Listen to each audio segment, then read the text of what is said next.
अस्सलाम वालेकुम संगत, क्या हाल चाल है। उम्मीद करे साढ़े यार दोस्त आवाब तंदुरुस्त फिट फाट हुसन। अज का माशाल्लाह खूबसूरत जो विलॉग सलीम खोखे वाला बिरा थोड़ा आ गए वापस प्यारे प्यारे विलेज लाइफ दे खूबसूरत जो नज़ारे घिन के मौसम थी गया खूबसूरत जो वीवर असा अपना विलॉग कंटिन्यू कर गिदा असा आके अपनी प्यारी जी संगत को दिखाओ खूबसूरत जो विलॉग विलेज लाइफ दे प्यारे प्यारे नज़ारे। तो अज का माशाल्लाह खूबसूरत जो विलॉग ये हो सी दिलचस्पी हो सी माहौल हो सी प्रोटोकॉल हो सी लेवलदार विलॉग करे सो दिलचस्प तुसा रसो नाल वीडियो स्किप ना करे सो। सामने वल बदलों के टुकड़े आए वे सुबह का बड़ी गर्मी है, शदीद गर्मी आई, लेकिन अल्लाह पाक की मेहरबानी थी गई दोबारा बात इस साइड से सूरज वधे थी तो मौसम बड़ा प्यारा प्यारा थी गया, खूबसूरत जो बड़ा प्यारा थी गया।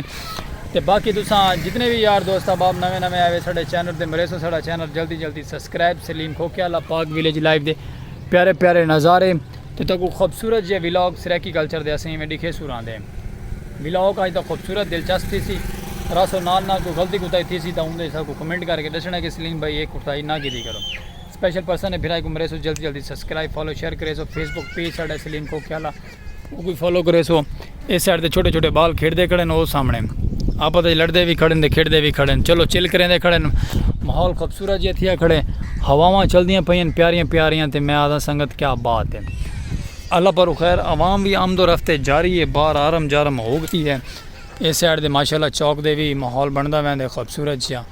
तो बाकी तुस रासो नाल वीडियो स्किप ना करे, स्किप कर वैसे तो कुछ समझ नहीं लगनी तो क्या स्टोरी सुनाई है तो क्या नहीं सुनाई तो क्या माहौल दिखाया तो क्या नहीं दिखाया, क्योंकि वीडियो में जो स्किप कर वैंदे ना भाई वो कुछ समझ नहीं लगती कि भाई जान और क्या सुनवाया तो क्या नहीं सुनवाया। तवज्जो करो ईडू आ गए माशाल्लाह गोलगप्पे वाला जै भाई गोलगप्पे खावने मन आओ जी बिस्मिल्लाह तो गोलगप्पे खवाने ना तो बाबा असा वाला जैसा आप खेसू कले तो खासू कले कले तुसा साड़ा इंतज़ार करो तो विलॉग दिखे सराकी कल्चर का खूबसूरत जै शान सराकी आवाज़ मिठड़ी। वेलकम बैक वीवर माशाल्लाह आगा चल पे ऐसे खूबसूरत जे विलॉग की तरफ प्यारे प्यारे नज़ारे तो खूबसूरत जे किनारे तो संगत माशाल्लाह माहौल खूबसूरत जी हैं, खूबसूरत व्यू वीवर माशाल्लाह वहदे पैसे अगर अपने विलॉग की तरफ खूबसूरत जो सराकी कल्चर की शान सराकी सूबा तो सराकी विलॉग प्यारे प्यारे घास फसलां तो प्यारियां प्यारियां हरे भरे ग्रीन ग्रीन माहौल तो तुसा नाल जुड़े रहो। वीडियो स्किप ना करे सो, वीडियो स्किप कर वैसो दा समझ के ना लग सी। ये व्यू चेक करो कितना प्यारा व्यू आता पे, बादल उत्ते छाए हुए और सूरज रेड कलर का थी है पहुँचे ऐसे खूबसूरत जी रेलवे की पटड़ी तो रेलवे की पटड़ी तो खड़ को तुसा व्यू चेक करो बड़ा प्यारा और खूबसूरत व्यू आना पे। चलते पे अस अपने खूबसूरत जी मंजिल की तरफ उतना भी चल के तो माहौल दिखे सू प्यारे प्यारे विलॉग के जड़ियाँ चीज़ां आईयां रस्ते के अस प्यारे प्यारियां जगह वो तो दिखे सू वैंदे अस इस गल अस पैदल वैंदे पे ऐसे खूबसूरत जे नज़ारे आते पैन बिच तो खूबसूरत जे विलॉग के कैप्चर करके तो दिखे सू पैन बाबे और पक्खा चलेंदे खड़े खूबसूरत जी बकरियां छेड़ी वन प्यारे विलॉग के अस बकरियां भी घेन है विलॉग सराकी कल्चर दे तो वल बकरियां पिछा रह वजन तो किमें थी सकते बुजुर्ग और पक्खा आते चन पक्खा जली वैन तो बकरा नाल पिछू पिछू चुगदियाँ वदियाँ यही नज़ारा आते खूबसूरत जियाँ। तो वीडियो स्किप नहीं करनी क्योंकि वीडियो स्किप कर वैसे तो कुछ समझ नहीं लगनी तो क्या स्टोरी सुनाई है तो क्या स्टोरी नहीं सुनाई। ये नज़ारे इन सराकी कल्चर दे प्यारे जे तो बाकी रहो नाल तो दिखे सो माहौल प्यारा जगह चलते हैं अपनी जगह पर चल के तो माहौल दिखे ने क्योंकि नज़ारे खूबसूरत बहुत प्यारे प्यारे। सूरज गरूब थी पे गाँव के उत्ते गाँव की साइड तो सूरज गरूब थी पे पहले प्यारा जे गाँव है तो खूबसूरत जी मंजिल है रेलवे की पटड़ी के वीवर सफ़र करेंदे करेंदे पहुँचे ऐसे अपनी मंजिल ते मंजिल साड़ी ये वाली खूबसूरत जे मंजिल उत्ते क्रिकेट का मैच थी पिया तो असा आगे चल के अपनी संगत को दिखाओ क्रिकेट का माहौल कितना प्यारा माहौल VIP विलेज लाइफ के प्यारे नज़ारे। क्योंकि जितने भी साढ़े क्रिकेट के शौकीन हो सन और सब मेरे से जल्दी जल्दी सब्सक्राइब तक अस में खूबसूरत जे क्रिकेट के विलॉग भी दिखे सूरां दे प्यारे प्यारे।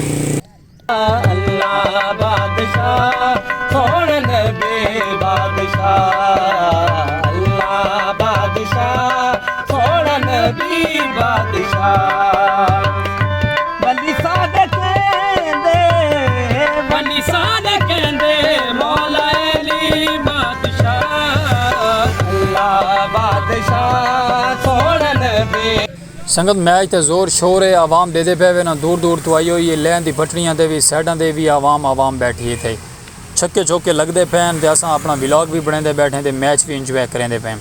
तुसा प्यारा जो कमेंट करके दसना कि तो ओ वाइट लेकिन छक्का नहीं लगा चलो बच गया। तुसा प्यारा जो कमेंट करके दसना है तो कुछ साढ़ा सरैकी व्लॉग कैसा लगता है, क्योंकि अस कोशिश करें कि ओरिजिनल चीज़ा होवन, फेक ना होवन। माहौल सरैकी खूबसूरत जो दिखें दे रहा में विलेज लाइफ के प्यारे प्यारे नज़ारे, मौसम भी माशाअल्लाह बड़ा प्यारा बना हुआ, उत्ते बदलों के नज़ारे चेक करेंदे पे ना। तले आवाम क्रिकेट खेलती पई है, उत्ते अल्लाह पाक दी खूबसूरत जिहा मौसम बना हुआ तो प्यारा जिहा व्यू आता पे। तो व्लॉग माशाअल्लाह VIP बनता पे, छक्के चौके लगते पे, छाटां लगदियां पईयां। तो अस अपने व्लॉग दे मस्त हैं। तुसां दसना प्यारा जो कमेंट करके ताकू कैसा लगे, क्योंकि अस स्पेशल पर्सन इसे व्लॉग डबल थींदा पे आओ वीवर। ओए ओए ओए लो वीवर, ये माहौल बन गए, बॉल अगर आके बल चली गई है, उन्हें त्रिकल करके दें। चलो कोई गल नहीं, हूँ आधा मैच लगे रहा मैं, साढ़ा काम है व्लॉग खूबसूरत जिहा दिखावना, क्योंकि विलेज लाइफ के प्यारे प्यारे नज़ारे तो खूबसूरत जिहा रसो नाल नाल, क्योंकि तक इंजॉय करवे सुरांदे सरैकी कल्चर की शान सरैकी मैच, क्योंकि काफ़ी दोस्त बाबा को मैच का शौक होंगे, सामने कुछ खे सुरांदे।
बाकी व्यूअर्स तुसां मैच इंजॉय कीता उसी खूबसूरत जी विलेज लाइफ के नज़ारे सरैकी मैच सरैकी व्लॉग साडा। तो बाकी तुसां दसना है प्यारा जो कमेंट करके ताकू कैसा लगे साडा मैच। गिनसू इजाजत खूबसूरत जे व्लॉग ना, जिंदगी बखैर रासू वल व्लॉग। अल्लाह हाफिज़ प्यारे।